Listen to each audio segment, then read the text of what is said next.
একটা বাচ্চা জোর করে স্কুলের মধ্যে ঢুকবে, ওই ক্লাসরুমের মধ্যে আগুন জ্বলছে তার মধ্যে ঢুকবে, কিন্তু এক ব্রিগেডিয়ার বলছে বাবা তুমি যেও না, বলছে আমার বন্ধু আছে, বলছে তোমার বন্ধু আর নাই, শেষ, তুমি যেও না।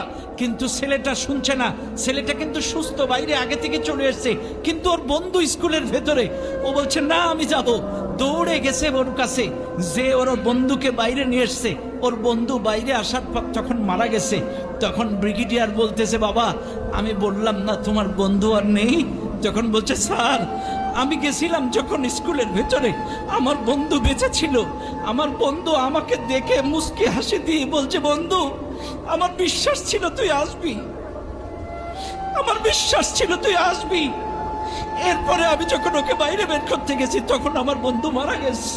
আমি যদি না যেতাম আমার বন্ধুর শেষ বিদায় হাসি মুখটা দেখতে পেতাম না,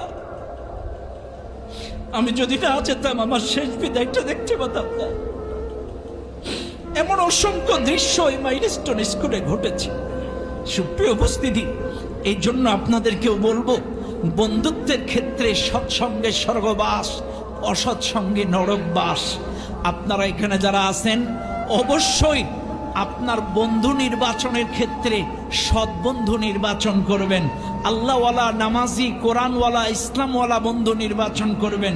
আপনার বন্ধু যদি নামাজি হয় আপনাকে নামাজ পড়াবে, আপনার বন্ধু যদি আল্লাহওয়ালা, কোরআনওয়ালা, নবীওয়ালা হয়, ইসলামওয়ালা হয় আপনাকে কোরআন পড়াবে, ইসলাম শেখাবে। আর আপনার বন্ধু যদি বিড়িওয়ালা, সিগারেটওয়ালা, গাঁজাওয়ালা, আপনার বন্ধু যদি নারীওয়ালা হয় আপনাকেও কিন্তু ওই অশ্লীল খারাপ কাজে নিয়ে যাবে।